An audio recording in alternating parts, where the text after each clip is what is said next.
Depuis plusieurs années, un tournant discret mais déterminant s'opère. Les institutions ne s'intéressent plus uniquement à la valeur du patrimoine, mais à la manière dont il est structuré, mobilisé ou transmis. D'ailleurs, le Conseil des prélèvements obligatoires ou même la Cour des comptes et plusieurs économistes convergent vers cette même idée. La fiscalité du patrimoine devrait évoluer vers, on va dire, une lecture plus comportementale, et ça c'est nouveau. Alors la fiscalité des hauts patrimoines pourrait-elle réellement se durcir, et pourquoi? Maintenant, réponse avec vous, Maître Jérôme Barré. Bonjour Jérôme. Bonjour David. Avocat associé au sein du cabinet Yards. Qu'est-ce qui explique ce débat si intense, qui est quand même très franco-français, autour des hauts patrimoines? D'abord, un contexte budgétaire très tendu. Le ralentissement de la croissance, la hausse des taux, des dépenses publiques, le niveau du déficit crée évidemment un besoin de ressources nouvelles, évidemment des débats supplémentaires et des envies supplémentaires de dépenses dans le même temps. On a un double discours. Il faut ralentir l'économie de l'État et pour autant, on veut aussi dépenser. Et compte tenu de la pression existante, évidemment, les marges de manœuvre sur la fiscalité des entreprises et des ménages modestes sont limitées. Donc certains se retournent vers les hauts patrimoines, les patrimoines les plus élevés, non seulement parce qu'ils pourraient rapporter beaucoup, mais parce qu'ils présentent un réservoir politique qui est tout à fait mobilisable et donner une autre image. On a donc une pression institutionnelle qui n'avait jamais été aussi forte depuis 10 ans.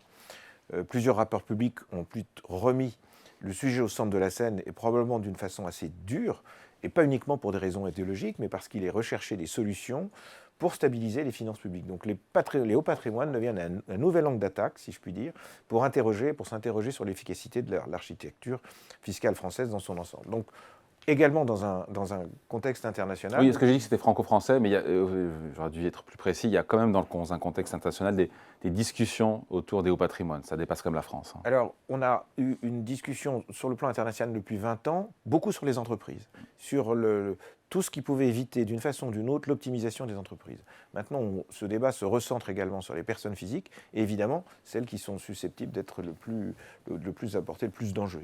Beaucoup d'experts le disent, le système fiscal français est devenu carrément illisible, et en même temps cette illisibilité, ça favorise et ça alimente ce risque de durcissement de la fiscalité. Parfois, l'illisibilité favorise le durcissement, vous avez raison David.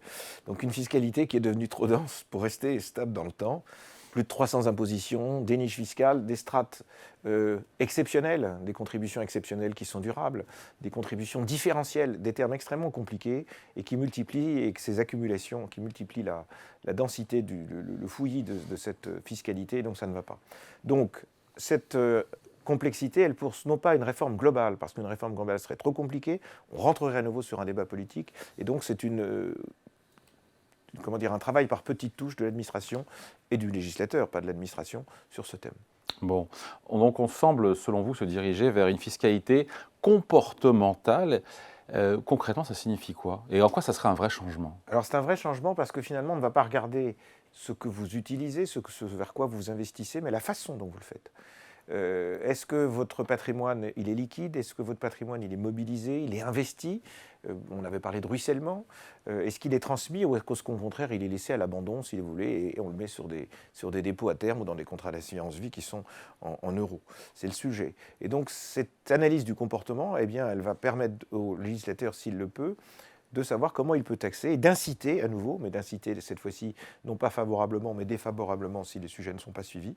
Et donc une holding liquide, une transmission mal réalisée sera sujet de recherche.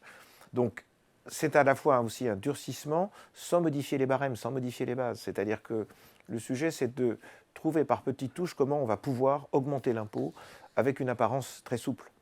Donc on est aussi à la politique, si je puis dire, la politique était à une croisée des chemins, parce que jusqu'à maintenant, on a taxé essentiellement sur les flux, hormis l'IFI. Eh bien, cette nouvelle politique consisterait à taxer sur des actifs, sur des stocks. Et ça, c'est un vrai changement. Alors, ou bien c'est une parade conjoncturelle, et en fonction du débat qu'on connaît aujourd'hui, on va sur quelque chose qui est une recherche politique, ou bien au contraire, c'est quelque chose qui va être durable, et là, la fiscalité va considérablement changer.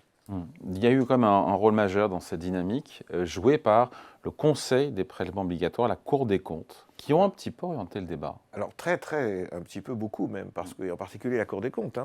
Donc là encore, une lecture beaucoup plus normative du patrimoine. On décrit plus simplement les dispositifs fiscaux, mais ils indiquent ce que devrait être, selon eux, un usage normal ou attendu de son capital, de son investissement. Donc le patrimoine qui apparaît trop figé n'est pas le bon patrimoine. on cible également des zones qui sont très identifiées de la pratique patrimoniale, c'est-à-dire les holdings, qui accumulent de la trésorerie ou abritent des actifs passifs, le pacte du trade, dont l'activité est jugée ou la substance économique sont jugées insuffisantes, et les décodes d'illiquidité en matière d'IFI, par exemple, et certains effets de levier qui sont considérés comme trop généreux. Donc il crée un cadre intellectuel qui prépare des ajustements fiscaux. Donc l'idée, c'est de lancer ces idées, justement, pour qu'elles fassent leur chemin, et que de cette façon, infusent. on change la grille de lecture et de taxation. Et concrètement, quels sont les impôts, même les dispositifs qui pourraient être concernés par, les premiers concernés par, on peut appeler ça un basculement quelque part, hein. C'est un basculement. La taxe foncière, 39 milliards en 2024, 55 milliards,3 en 2025. C'est énorme.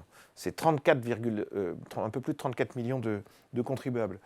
Et donc, un rendement immédiat, effectivement, c'est collectif, mais ça permettrait à l'État de se désengager et d'avoir une lecture plus locale. C'est ce que l'on pense. Le deuxième sujet, c'est l'IFI. L'IFI, on le pense trop faible, 186 000 taxpayeurs, si je puis dire, contribuables, et 3 milliards seulement, versus la taxe foncière. Mais c'est un débat politique, c'est aussi un engagement qui est jugé par ceux qui souvent ne paient pas d'impôts, qu'il faudrait un ISF plus moderne qui toucherait également la partie financière des actifs. Les holdings patrimoniales, elles sont considérées comme des réserves de cash. Et comme ce sont des réserves de cash, et que ce cash a l'air caché par la holding, on a envie de le taxer. Enfin, le pacte du trade, je l'ai évoqué, il est sous pression. Ça a déjà été le cas en Allemagne, c'est un peu moins vrai dans d'autres pays, mais c'est de savoir quelle est l'efficience de ce sujet. Enfin, les droits de succession, alors que déjà on est taxé à 45%, on essaie de voir de quelle manière on pourrait augmenter peut-être la base taxable et rechercher une fiscalité sur les transmissions avec un débat qui porterait sur les taux, comme je viens de le dire, et l'idée d'une réforme plus progressive, voire d'un plafonnement de l'héritage, réapparaît régulièrement dans les travaux institutionnels. Donc pour les hauts patrimoines, on finit là-dessus, le plus probable, c'est d'aller vers plus d'impôts et un durcissement de la fiscalité. C'est ce que l'on entend ou c'est ce que l'on comprend aujourd'hui. Merci beaucoup. Explication et point de vue signé Maître Jérôme Barré, avocat associé au sein du cabinet Yard. Merci Jérôme. Merci David.